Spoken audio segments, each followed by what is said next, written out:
tiene diseñadas para usted y para mí. En esta noche quiero charlar, quiero predicar, quiero hablar acerca de esto, de caminar en el llamado.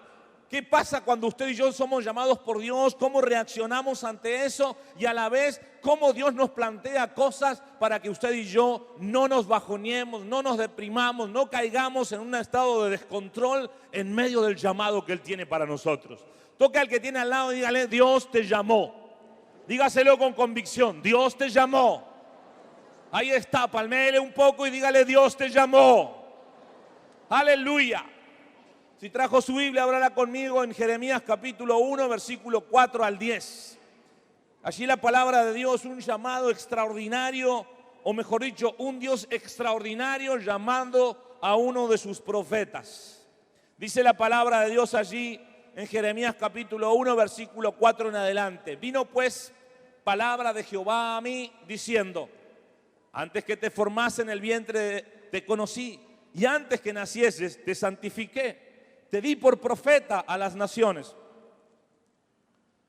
Y yo dije: Señor Jehová, he aquí no sé hablar porque soy niño. Y me dijo Jehová: no digas soy niño, porque a todo lo que yo te envíe irás tú y dirás todo lo que te mande. No temas delante de ellos, porque contigo estoy para librarte, dice Jehová. Y extendió Jehová su mano y tocó mi boca y me dijo Jehová: he aquí he puesto mis palabras en tu boca. Mira que te he puesto en este día sobre naciones y sobre reinos, para arrancar y para destruir, para arruinar y para derribar, para edificar y para plantar. Palabra de Dios, un Dios extraordinario llamando a uno de sus profetas.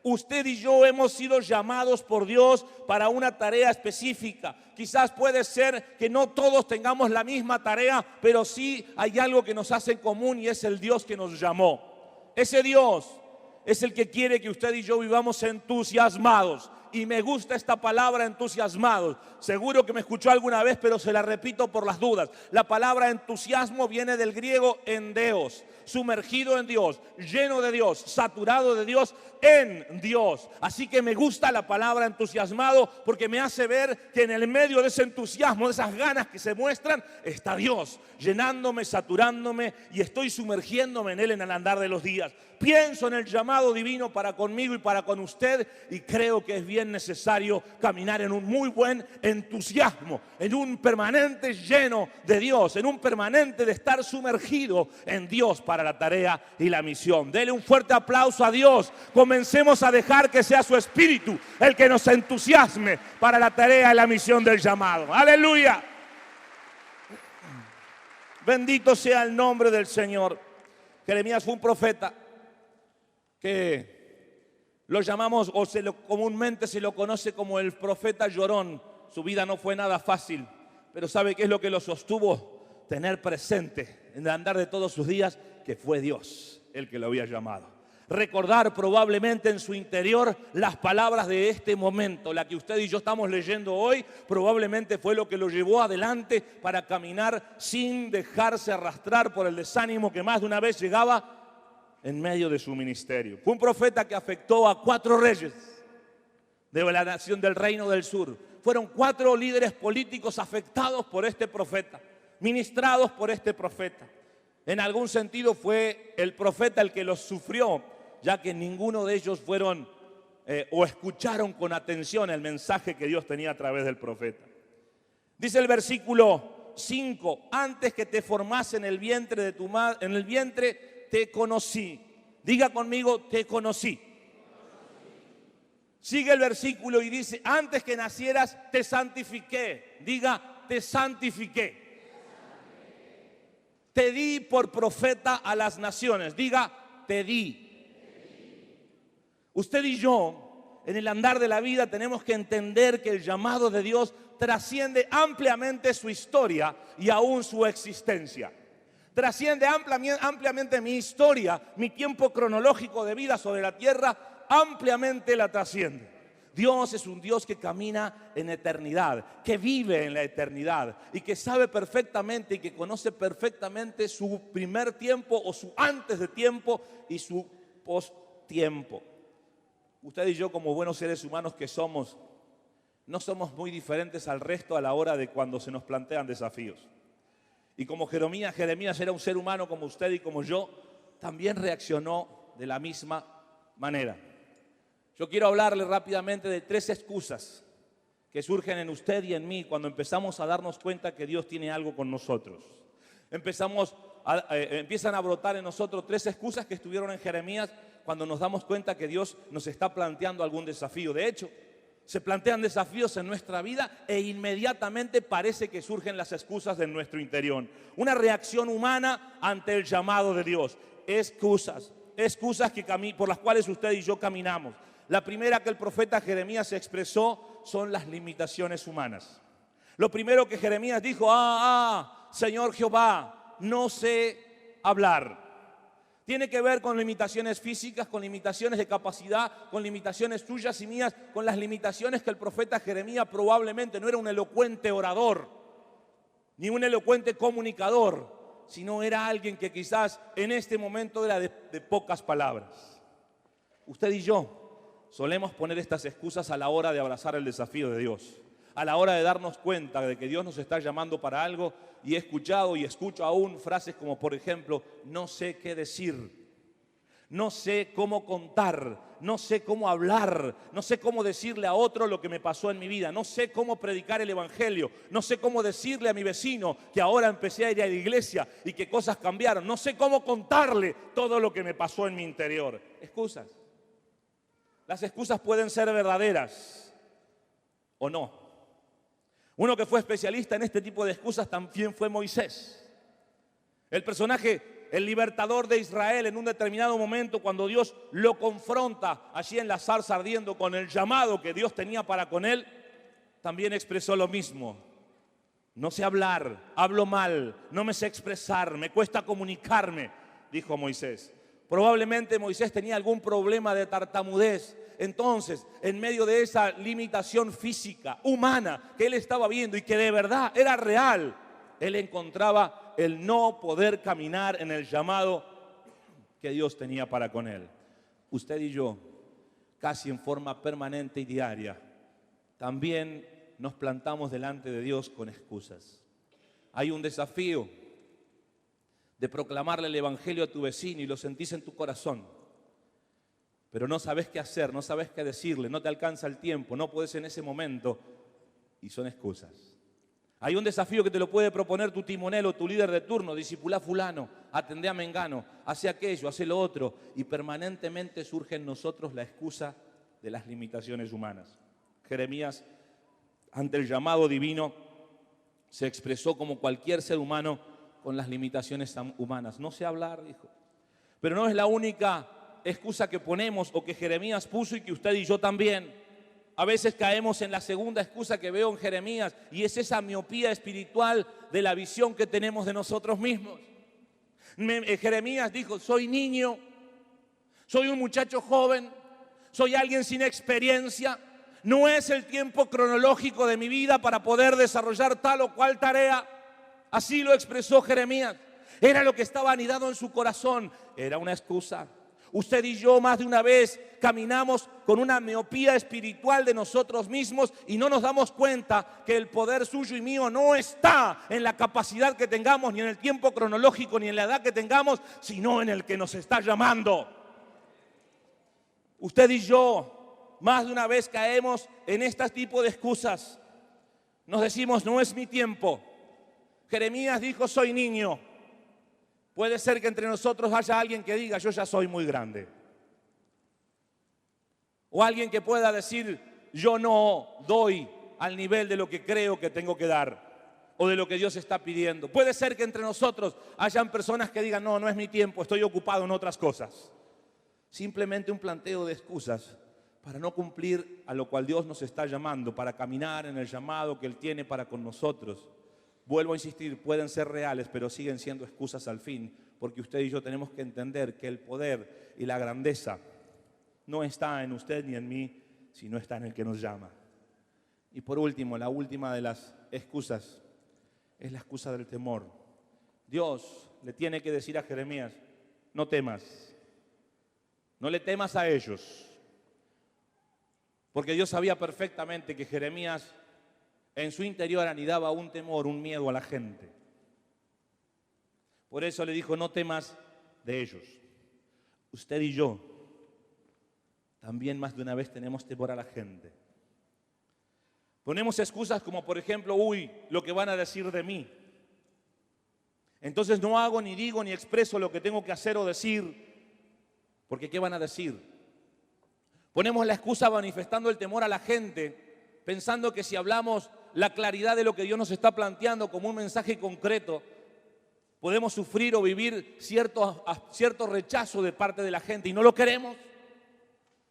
Queremos vivir en un estado de comodidad, de buena gente, de que los demás puedan ver que soy buen tipo, que soy buena mujer, que me comporto apropiadamente, pero en lo más profundo de mi interior se anida el temor, el miedo a que si digo y expreso por qué soy tan buen tipo, por qué soy tan buena gente, la persona pueda rechazarme. Excusas, excusas y excusas. Hay un llamado que Dios tiene para con usted y es en el cual usted y yo tenemos que caminar. Toca al que tiene al lado y dígale, basta de excusas. Basta de excusas.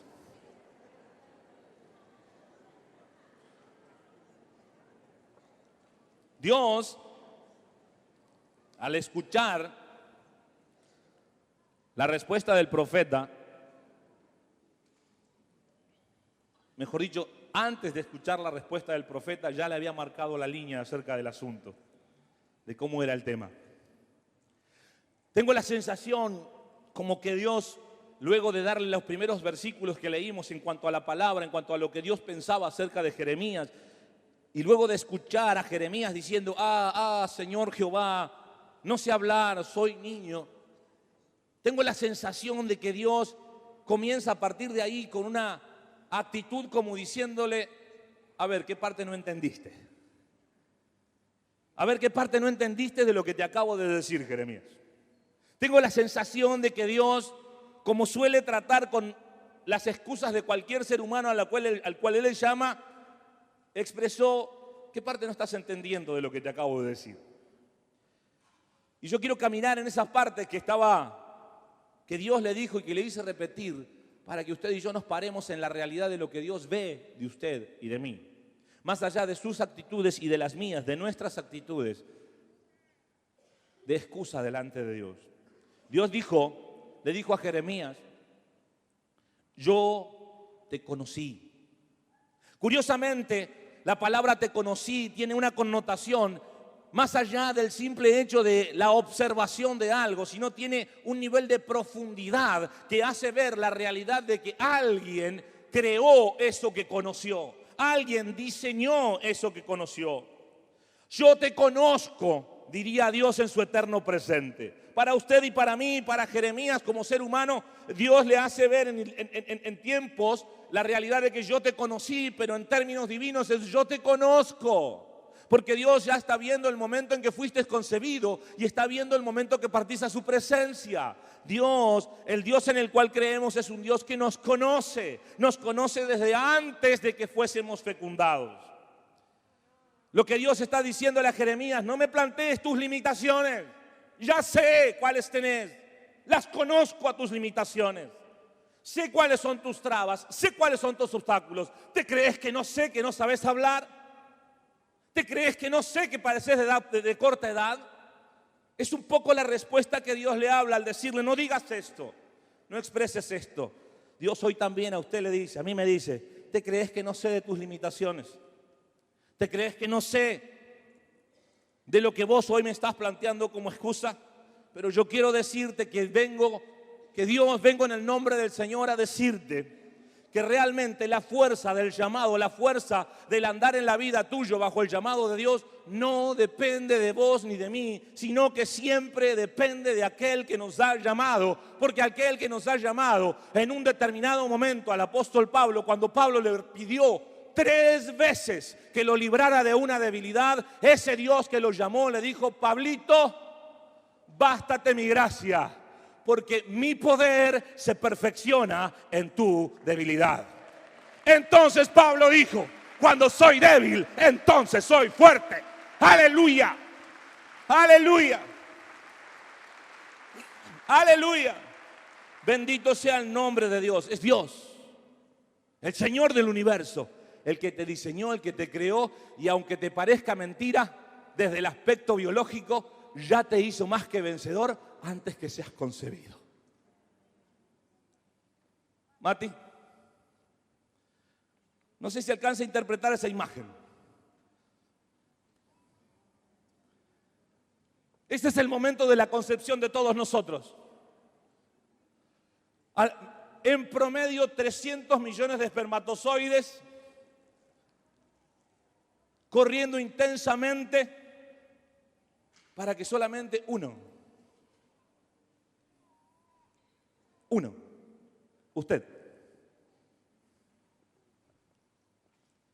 llegue a ser el vencedor aún antes de la concepción para fecundar el óvulo. ¿Ve? Usted y yo en el andar de los días nos sentimos limitados, ponemos excusas y nos peleamos con nosotros mismos sin darnos cuenta que ya desde el mismísimo momento o desde antes de la concepción, ya a Dios a vos te hizo más que vencedor. Ya Dios a mí me hizo más que vencedor. Denle un aplauso al que vive por los siglos. Porque ya desde ese momento fui mucho mejor, mucho más fuerte, más vigoroso, más rápido que 249.999.999 espermatozoides. Aleluya. Ya fui vencedor. Dios, antes de que seas, ya te conoció, ya te formó, ya te diseñó, ya te hizo más que vencedor. Antes. Aleluya. Él nos creó, Él nos fabricó, Él nos conoce. Y aún en los días de hoy, en estos tiempos, mientras que usted y yo estamos respirando, la Biblia curiosamente dice que Dios también tiene contados todos los cabellos de nuestra cabeza. Aleluya. En algunos es una tarea fácil para Dios. Por ejemplo, otros que van pasando los años ya son de frente amplia también, ya Dios va, ¿no? Otros ya está listo, calvo mal. Pero si Dios tiene contados todos tus cabellos, si Dios, que es eterno en tiempo y espacio, en poder y en autoridad, en gobierno y en soberanía, presta atención a saber cuántos son los cabellos que tenés sobre tu cabeza. ¿Vos te crees que no va a prestar atención a cosas realmente mucho más relevantes para tu vida? Dios te conoce. Dios me conoce. Dios nos conoce. Entonces, en medio de su llamado, ciertas excusas o las excusas ya comienzan a disiparse, a diluirse. Porque Dios sabe perfectamente quién sos, qué haces y qué capacidades tenés. Pero también sabe, porque empeñó su palabra, que la capacidad tuya de hacer o de dejar de hacer no está en vos ni está en mí.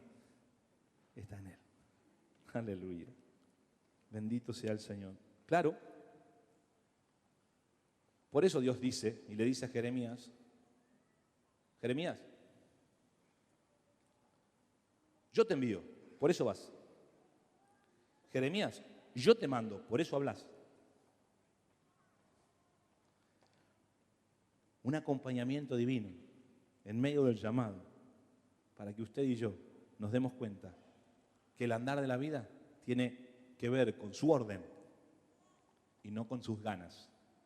Con la orden de Dios y no con nuestras ganas. Lo segundo que Dios habló con Jeremías y le dijo, te santifiqué. La palabra santidad tiene una doble connotación. La primera de ellas es una connotación de apartado para. O sea, sacado de un lugar y puesto en otro para una razón o para un servicio específico. Y la segunda connotación es una connotación totalmente moral, que tiene que ver con aquella persona apartada para que deja de hacer las cosas que hace mal o que estaba haciendo mal a los ojos de Dios para alinearse con las cosas que Dios le pide que haga bien. Ese es alguien que está siendo santificado. Entonces, en algún sentido y en términos bíblicos, somos santos porque ya Dios nos apartó, pero la realidad es que todavía no. Porque voy en proceso de santificación, mejorando día a día mi estilo de vida para que las cosas que le ofenden a Dios, yo voy dándome cuenta, el Espíritu Santo me las revela y las voy dejando de hacer. Y las cosas que Dios quiere que yo haga, que no estaba haciendo, que al que sabe hacer lo bueno y no lo hace también le es pecado, camino en el proceso de santificación, empezando a hacer las cosas que Dios quiere que haga, porque hacer lo bueno también es diseño de Dios. Caminar en el llamado es un proceso que comienza con esto de te santifique. Aleluya. Mire, va a ser una expresión recontra sencilla y hasta tonta, pero sé que le va a quedar a usted grabado en la retina. Muchachos, para aprovechar a los jóvenes o adolescentes, vengan 10 de ustedes, 10, 12, 9, dale, rápido, vengan acá a las escaleras, vengan, no les voy a pedir nada extraño, vengan. Nada extraño, es algo bien muy sencillito, pero muy sencillo. Vengan. Háganse un montón acá. Ahí abajito. Ahí está, uno al lado del otro. Ahí está, bien, perfecto. Un montón, ahí mirando a la gente, un montón. No importa. Amontónense, júntense bien juntitos. Ahí, uno que se apoya, ahí está. ¿Sabe lo que hizo Dios? En el desarrollo de su eternidad, hizo esto.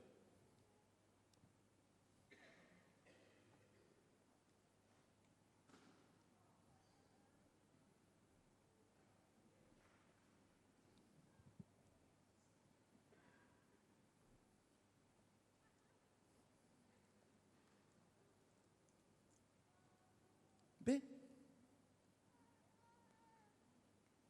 Acabo de santificarlo a Franco Fuentes.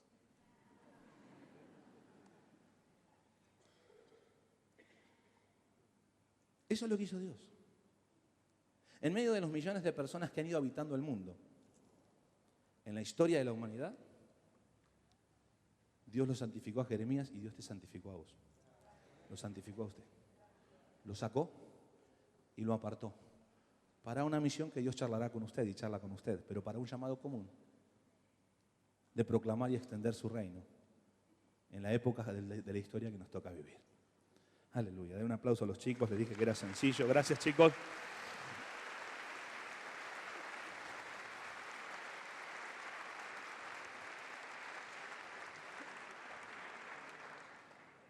El temor como excusa, Dios lo hace añicos y lo deposita en un tacho de basura, diciéndole a Jeremías, yo te santifiqué, yo te aparté.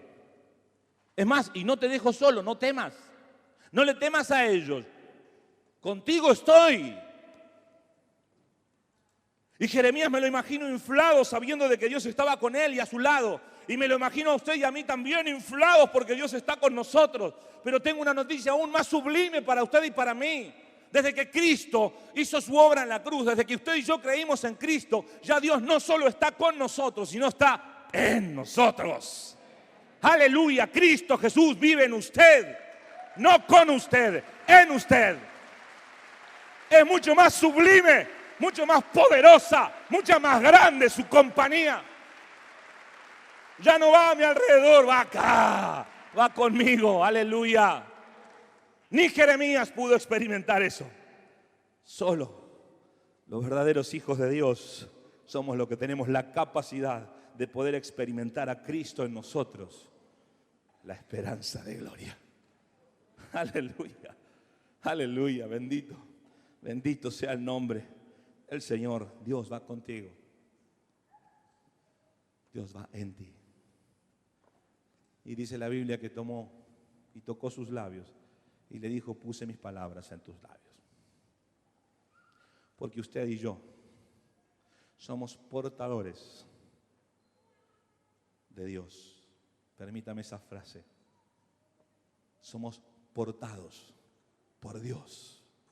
Y somos instrumentos y somos boca de Dios. Y somos los que tenemos la capacidad y la facultad y lo que necesitamos entrenar para poder tener palabra de Dios a flor de nuestros labios a diario. Es el libro de Hebreos en el capítulo 11, versículo 3, el que dice que usted y yo, por la fe, creemos que el mundo fue hecho por su palabra y que lo que no era, por su palabra. Acá está, por la fe entendemos haber sido constituido el universo por la palabra de Dios. De modo que lo que se ve fue hecho de lo que no se veía. ¿Qué quiere decir eso? Que la palabra de Dios, la palabra que Dios ha depositado en su boca, o la palabra de Dios que usted exprese con su boca, es creadora de nuevas realidades. Es la que se encarga de hacer lo que hoy no vemos, que mañana sí se vea. Es la que hace que usted y yo, que en algún momento de la vida podemos haber sido hasta bocas sucias y promiscuos, su palabra creó una nueva realidad en mí. Y el pronunciar su palabra y el hablar su palabra al entorno que me rodea es lo que hace que la realidad triste, nefasta y oscura de sinsentido que hay en la gente sea transformada en una nueva creación y en un nuevo diseño salvador de parte de nuestro Dios para el entorno. ¡Aleluya! Está en usted y en mí. Dios le dice a Jeremías: puse mis palabras en tu boca. En el llamado que Dios tiene para usted y para mí, usted y yo no tenemos permiso, si se permite el término, de hablar lo que se nos ocurra. Cada vez que tenemos que hablar, hablemos en nombre de Dios y expresemos la palabra de Dios que hemos leído, aprendido, meditado y aprendido de memoria en el día próximo cercano o en el mismo día si es necesario. Pero palabra de Dios. Mire, mi querido, no es lo mismo que usted y yo oremos a Dios en las esferas celestes. No es lo mismo que usted y yo oremos a Dios: Señor, yo te pido que hoy me des un buen día, me quiero portar bien. A que usted y yo nos pongamos en oración y digamos: Señor, hoy crucifico mi carne en la cruz de Cristo y no quiero vivir más yo, quiero que Cristo viva en mí, y lo que vivo en la carne, lo que vivo en este tiempo, quiero vivirlo con la fe bien puesta en la persona de Jesucristo, el cual me amó y se entregó a sí mismo por mí. No es lo mismo. No es lo mismo el efecto transformador en la vida de una persona cuando uno muestra sus palabras y sus actitudes a cuando llega a Dios y proclama en los aires, palabra de Dios. Porque es la palabra de Dios. Dios dijo: hágase, hágase, hágase, hágase. Y por su palabra creó todo lo que hoy vemos. Aleluya. Es extraordinario el poder de nuestro Señor.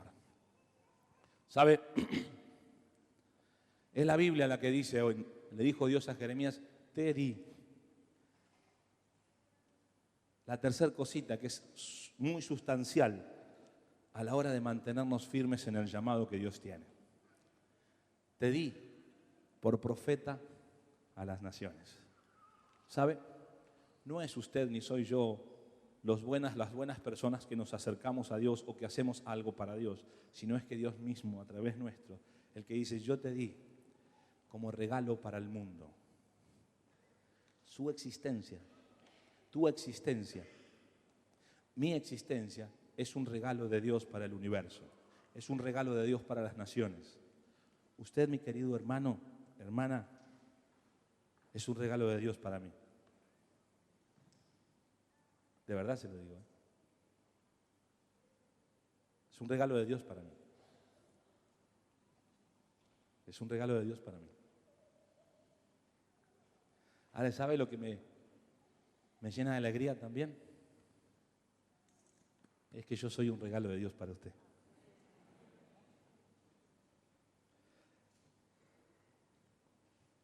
Dios dice, le dijo a Jeremías: yo te di.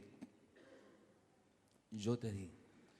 Usted y yo tenemos que entender que somos un regalo de Dios para la humanidad. Puede ser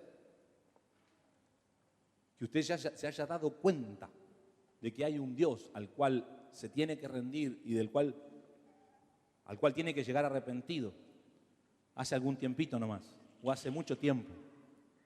Pero la realidad es que Dios ya te había dado como regalo a las naciones Aún desde antes que salieras de la panza de tu mamá. Aún desde antes que nacieras. Aún desde antes que tuvieras conciencia. Así se camina en el llamado divino. Así se camina en el llamado divino. Escúcheme, y usted no está solamente siendo un regalo de Dios, o Dios no solamente te dio para tu casa y familia, no solamente te dio, si bien es bíblico, como herencia para tus papás, sino que te dio como regalo, como vocero de Él, a las naciones. No alcanza tu casa, no alcanza tu barrio, no alcanza tu congregación local, no alcanza tu ciudad, no alcanza ni siquiera Argentina. Las naciones. Las naciones. No, pastor, pero yo no sé si alguna vez saldré del país. Podés poner la excusa que quieras. No, porque ya soy grande o porque ya soy niño. Ya hablamos de eso. Pero sí podés hacer algo por las naciones. Y mucho. Simplemente a nombre de título. Desde orar por alguna nación, a la cual te aconsejo que adoptes para orar por alguna nación del mundo. Y también interiorizate si hay misioneros allí para poder estar ofrendando y orando específicamente también, pero a las naciones. Sos un regalo de Dios para el mundo. Y que nadie te diga lo contrario. Vos capaz creciste en un hogar donde te dijeron que eras un inútil, un tarado, alguien que no sirve para nada. Hoy Dios, y en el nombre de Jesús, hecho por tierra eso, y en el nombre de Jesús de Nazaret, yo declaro que vos sos un regalo para el mundo. Lo declaro en el nombre de Jesús. Y lo declaro por la palabra de Dios, que vos sos un regalo de Dios para la humanidad.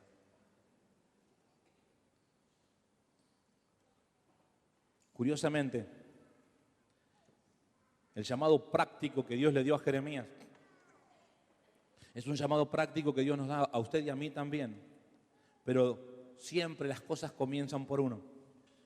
Parece loco, pero es un llamado que tiene un sextuple llamado, si lo quiere ver así, o un triple llamado en función de que son casi sinónimos, de los cuales los primeros 4 o los primeros 2 son destructivos.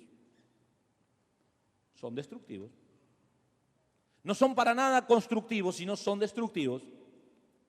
Y lo que Dios quiere trabajar en tu vida y en la mía es que nos demos cuenta que una de las primeras tareas que se tiene que hacer es poder eliminar, destruir, arrancar todas aquellas cosas que en el ayer no fueron correctas, no fueron buenas, o quizás fueron buenas en algún momento, pero el tiempo hizo que ya las cosas no sean iguales. Hace algunos años usted probablemente vio, si vive aquí en Bahía Blanca, cuando se construyó el edificio o el centro de comidas ahí en Fitzroy y Brown. Tiraron un edificio viejo, lo hicieron rápidamente porque evidentemente venían con unos cuantos dólares a realizar la tarea, hasta que el municipio le puso un freno y plantó la realidad de que ese lugar era un edificio histórico de la ciudad y como ya no se podía construir, el único acuerdo que hicieron después de pagar una multa muy interesante fue que sobre uno de los costados del estacionamiento de ese patio de comidas se plasme, se deje a la vista lo que era la cúpula de ese edificio histórico. Si no destruimos, si no arruinamos, si no rompemos ese edificio viejo, nunca jamás hubiésemos tenido un patio de comida en ese lugar. Quizás moderno y de la época nuestra. En su vida y en la mía, si usted y yo no aprendemos a dejar que Dios rompa, destruya, si no dejamos que Dios arranque, destruya, arruine y derribe las cosas del ayer, es muy difícil que usted y yo podamos luego edificar y plantar en esta tierra.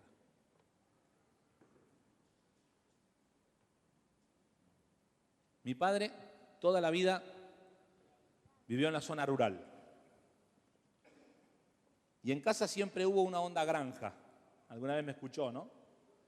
Chancho, pato, gallina. Y entre otras cosas siempre había leche de la vaca que criaba mi papá.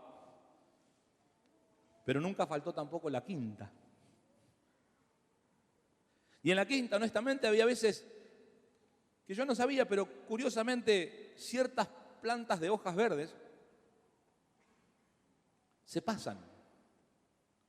Como la lechuga, la selga, no sabía yo, pero bueno, me enteré ahí. Y la solución era tratar de sacar lo más posible la hoja que podíamos comer y lo otro arranquémoslo, porque tenemos que usar el almácigo.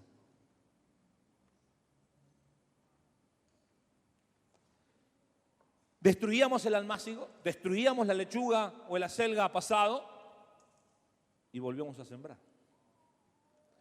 No podíamos sembrar sin destruir o sin arrancar lo viejo. Cualquier campesino sabe perfectamente que si quiere ejercer una buena siembra, bueno, hay otras métodos más modernos, pero cualquier siembra hay que arar la tierra. Hay que dar vuelta a la tierra. ¿Verdad? Bueno, hay otros métodos como siembra directa y con fertilizantes en el día de hoy, pero estoy hablando de aquello clásico, ¿no? Había que destruir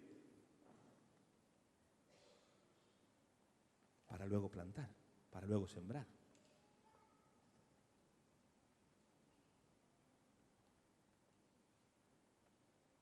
Dios te dio como un regalo para el mundo. Poneme la fotito de las manos grandes, sencillamente, mientras sigo hablando.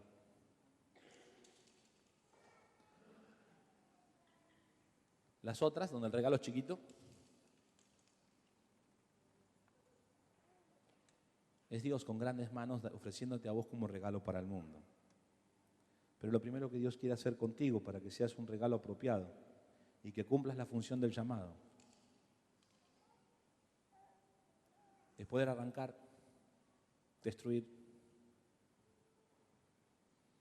arruinar, derribar todas las cosas que aún en el día de ayer te hicieron bien, no solo las que te hicieron mal. ¿Sabe por qué? Porque las cosas que Dios hizo en forma extraordinaria en el día de ayer, hoy pueden ser lo que te detengan en las nuevas cosas que Dios tiene contigo. Las cosas que hiciste mal, ya sabes que eso eran obstáculos y hay que sacarlas. En un determinado momento el pueblo de Israel, por murmurar, por hablar, por chismear, por sacarle el cuero al hermano, al líder de turno llamado Moisés, Dios descendió y castigó a la nación con serpientes que los mordieran en el desierto. Miles del pueblo murieron, picados por el veneno de la serpiente. Hasta que Moisés clama a Dios. Y en el clamor de Moisés a Dios, Dios le dice: Moisés, hacete una serpiente de bronce, ponela en un asta y clavala en el medio del campamento. Y Moisés así lo hizo. Y decirle a todos que a partir de ahora los que sean picados por serpiente, miren, tengan la actitud de fe, de observar, de mirar o de moverse mínimamente hasta donde puedan llegar a un lugar donde puedan divisar con sus ojos la serpiente de bronce y yo lo sano, dijo Dios. El pueblo abrazó ese desafío de fe que puede parecer tonto, pero también podía ser por tontera orgullosa no mirar la serpiente. Por la tontera, así, mirá lo que dijo, mirá la pavada que dijo el líder, mirá qué tontera nos está pidiendo. Y paró la mortandad. Y paró la mortandad, dice la Biblia. Extraordinario milagro de parte del Señor. Una provisión de su bendición sobrenatural sobre su pueblo. El tema es que la nación de Israel llegó a orillas del Jordán, se murió Moisés, luego cruzaron el Jordán, establecieron el gobierno sobre la tierra del otro lado del Jordán, repartieron la tierra de las tribus, vino una época negra de la nación, la época de los jueces, apareció por ahí un Gedeón y varios libertadores que venían de parte del Señor, y después vino la época monárquica, después de Samuel, y apareció Saúl, y luego David, y luego Salomón, y luego el reino se terminó dividiendo porque el hijo de Salomón no supo cómo manejar políticamente el reino, y había palabra de Dios empeñada sobre ese tema, así que el que quedó el reino del norte llamado Israel y quedó el reino del sur llamado Judá, y pasaron aproximadamente entre 600 y 700 años. Y cuando el rey Ezequías, desesperado por buscar la presencia de Dios y por preguntarse qué estaba pasando en la nación, que se venían las cosas complicadas, buscó a Dios, hizo las cosas bien delante de Dios, ¿sabe qué encontró? En el templo, que todavía se le prendía incienso a la serpiente de bronce. La llamó cosa de bronce. La sacó y la destruyó y se terminó el asunto. Porque había que brindar un tiempo de adoración genuina y respetuosa y de honra a Dios en un tiempo cronológico diferente al del desierto, y donde la serpiente de bronce ya no era relativa al tiempo que estaba viviendo Israel. Con razón, Dios muchísimas veces comienza tratando dura y ásperamente con aquellos que llaman.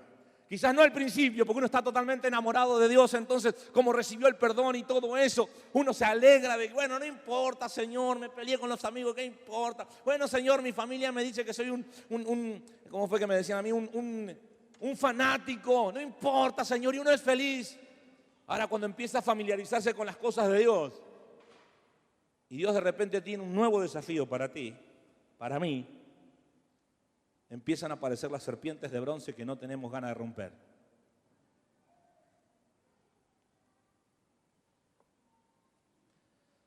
Y ahí es donde estoy convencido por el Espíritu que, entre otras cosas, Dios quiere hacer contigo. Porque Dios dice, yo te conocí. Porque Dios dice, yo te santifiqué. Y porque Dios te está diciendo, yo te di.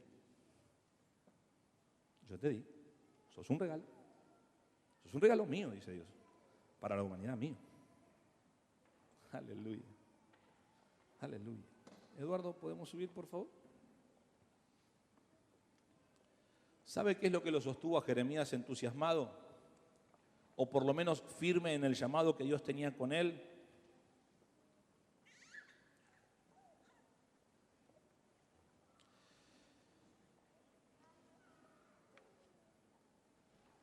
Fue el compromiso que Dios había asumido con él, de que lo conocía, de que lo había santificado y de que lo había dado. Porque cuando usted y yo aprendemos a darnos cuenta de eso, en revelación del Espíritu, entonces no hay hostilidad en la gente que pueda detenerte. Tampoco hay rechazo de la gente que pueda demorarte. Tampoco hay maltrato que pueda cautivarte. Tampoco la indiferencia de los que aparentemente no te escuchan va a impedir que vos digas lo que Dios quiere que digas. Porque a Jeremías le fueron muy hostil. De hecho, lo maltrataron feo. Porque a Jeremías lo maltrataron. Lo pusieron en la cárcel, injustamente. Porque a Jeremías no le prestaron atención. Porque preferían escuchar las cosas lindas de un montón de profetas tramposos y mentirosos que las cosas duras que Jeremías estaba diciendo. Porque a Jeremías tampoco lo frenó la indiferencia de la gente. Cuando vinieron y le dijeron, Jere, ¿qué hacemos? ¿Nos vamos a Egipto o nos quedamos acá? ¿Qué hacemos? Y Jeremías, de parte del Señor, le dice, quédense acá. ¿Sabe qué hizo la gente? Se fue a Egipto. ¿Para qué me preguntan? Nada de eso lo detuvo. Nada de eso lo detuvo. Nada de eso lo detuvo. Absolutamente nada de eso lo detuvo. Porque cuando usted y yo nos damos cuenta que podemos poner excusas, pero que el poder no está en mí, si no está en el Dios que me llama, entonces empiezo a darme cuenta que tampoco son hostiles conmigo, ni tampoco la indiferencia es para conmigo, ni el maltrato es para conmigo, sino simplemente están haciendo eso por desconocimiento de la realidad del Dios que me envió.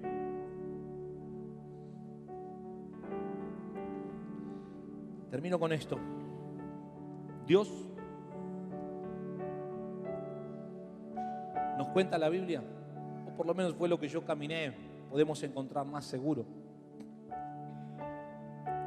Dice que tocó al profeta Isaías para purificarlo. Isaías capítulo 6. Acabamos de leer que Dios tocó a Jeremías para poner su palabra en los labios de Jeremías.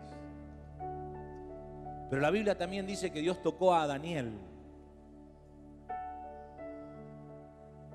3 veces. Lo tocó el varón de rostro resplandeciente y ojos de fuego. 3 veces lo tocó el Señor Jesucristo a Daniel, para que después de estar tan atormentado por la visión que tuvo, para después de estar tan aplastado y sin fuerzas, cansado, lo tocó una vez y Daniel comenzó a cobrar conciencia. Lo tocó una segunda vez y ya pudo ponerse sobre sus pies. Y lo tocó una tercera vez y ya pudo hablar, porque había recobrado aliento. Dios te conoce, Dios te santifica, Dios te da. No es que te provee, a vos te da, a usted lo da.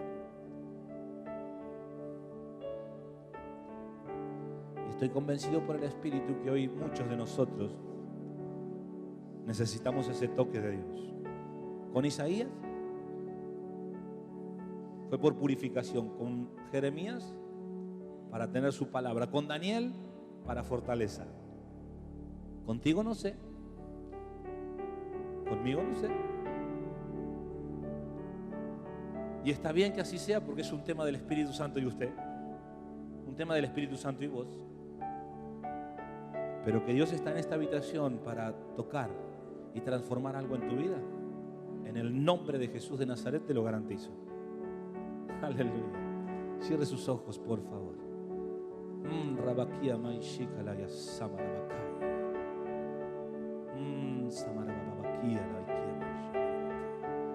Oh Espíritu Santo de Dios, paséate.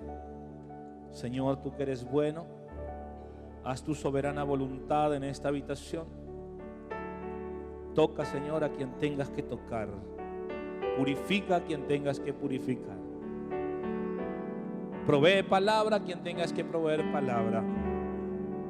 Toca y provee fuerzas sobrenaturales a quien las necesita, Señor. En el nombre de Jesús de Nazaret, porque aquí en esta habitación están tus llamados. Están las personas, hombres y mujeres, jóvenes, niños y mayores que vos conocés, que vos santificás y que vos regalás al mundo, que vos regalás a esta humanidad.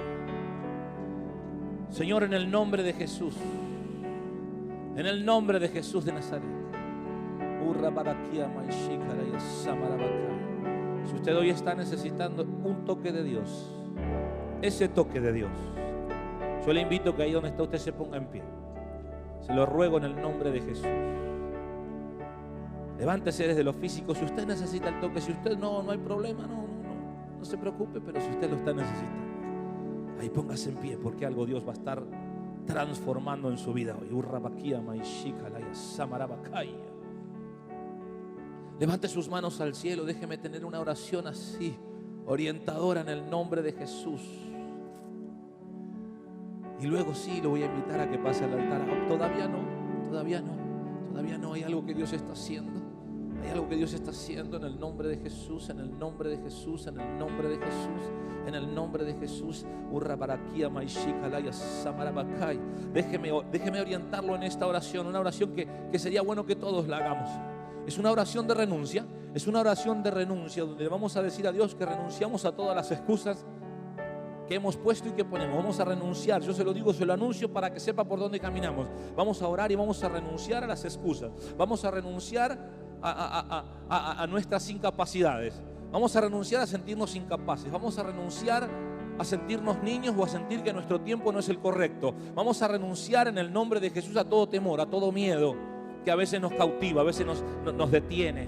Aleluya, aleluya, aleluya. En el nombre de Jesús lo vamos a hacer. Por favor, repita después de mí. Repita después de mí. Diga: Señor Jesucristo. Dele más fuerte: Señor Jesucristo. Hoy renuncio a todo tipo de excusas en mi llamado.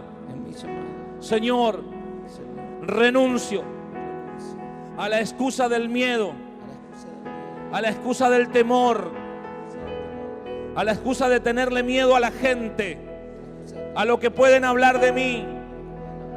Señor, en el nombre de Jesús, renuncio a la miopía espiritual. Renuncio a verme a mí mismo pequeño. Renuncio a no verme en esta época.